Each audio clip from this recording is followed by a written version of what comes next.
If you violate your instinct, you will start to affect the decisions you make in your real estate investing. And your real estate investing decisions may not actually be as sound because your instinct is feeling violated. So you need to keep a certain amount aside for your instinct to be happy, cash or near cash, or in a primary residence that's not being leveraged. Those are instinct. And let the rest be how you play. Let the rest be how you grow your portfolio.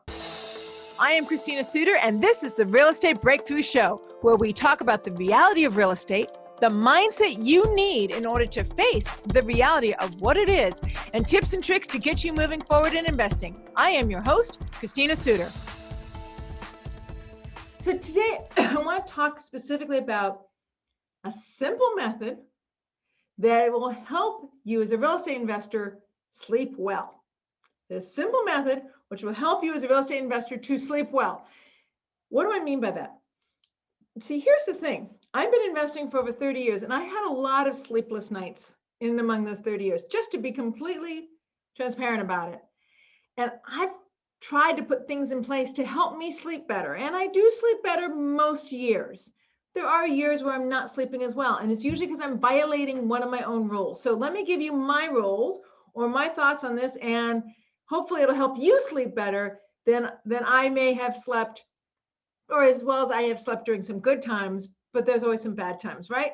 So let me tell you what helps me to sleep well. Simple method that will help you as a real estate investor to sleep well. First and foremost, never put more than a third of what you own in any single piece of real estate.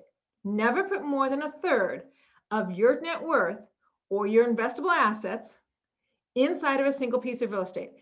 It's going to drive you crazy if that piece of real estate doesn't do well. Now, if you're a beginner investor, it's like, Christina, I can't do that. I've only got so much money and it kind of all needs to go into one investment. Okay, do it.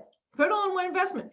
But as soon as you can start bifurcating it into thirds, start moving it into thirds. Because if you have any investment that is going south that has 2/3 of your wealth, or even maybe even 51% of your wealth, you're going to start going, oh, SHIT, this is a big problem.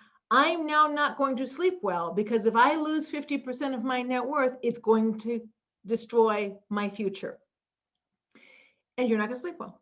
It's pretty straightforward. So 1/3 of your net worth. The second thing that will cause you to not sleep well is if you do not have a reserve of cash or near cash that you can pull on if an OSHIT moment occurs in real estate, because they do occur in real estate and they occur in life. So you need to have some version of cash reserves. I always encourage 5% to 10% of your investable capital or your net worth inside of some version of cash reserves or near cash. Some people like 50%. Some people like 20%. Some people like 3%. I suggest 5 to 10% in cash or near cash in order to take care of those pain in the butt moments in life. That's my second suggestion. My third suggestion is that you decide that there are certain assets that are not going to be considered investable. They're part of your net worth. They're part of your leadership. You have jurisdiction over them. You've taken leadership, financial leadership over them.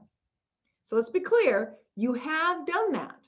So you've accounted for them, but their job is not to be out and at risk. Their job is to shelter your family. Their job is to shelter your mother. Their job is to take you to work because they're a car. There are certain things that are inside of your net worth that are already feeding your lifestyle and therefore are not considered investable assets. So do not violate inside of yourself a boundary if that exists. I don't have a big boundary when it comes to my primary residence, but my husband does. Our primary residence is not an investable asset. He will not sleep well at night if our primary residence was leveraged to the point where it was now an asset that was at risk. Okay, so know what you're willing to put at risk when it comes to things that support your lifestyle, like your primary residence and your car. Okay, primarily with most people, it's their primary residence and maybe the one that their mom or dad lives in. Okay, so I'm going to lay a foundation of thought here real quick underneath this concept of sleeping well. You see, I have a theory, and my theory is that when you're a real estate investor, You have two things at play. You have your instinct at play, and you have what I call your self-respect at play, or your will. Okay? Your self-respect wants you to get the money out there, wants to get you working, wants to get it so that you're developing a future and that you're doing what you said you were going to do to develop that future. And I believe in that self-respect, but we also have an instinct. And our instinct is what wakes us up in the middle of the night. Our instinct says, I need to have a certain amount of safety or security. You probably don't need all in safety and security. You probably only need some in safety and security in order to solve your instinct. But if you're not in active conversation with, what is that number? Gee, if I have less than $10,000 in the bank, I start to go a little crazy. If I have less than $2,000 in the bank, I start to actually feel panicked, or I start to wake up in the middle of the night and be concerned about the next day. There's a number inside of you that your instinct needs. It's a minimum. It's a bottom base level number. That number needs to be accounted for. It needs to not be put on the table. It needs to not be violated. That is your instinct speaking. If you violate your instinct, you will start to affect the decisions you make in your real estate investing. And your real estate investing decisions may not actually be as sound because your instinct is feeling violated. So you need to keep a certain amount aside for your instinct to be happy, cash or near cash, or in a primary residence that's not being leveraged. Those are instinct. And let the rest be how you play. Let the rest be how you grow your portfolio.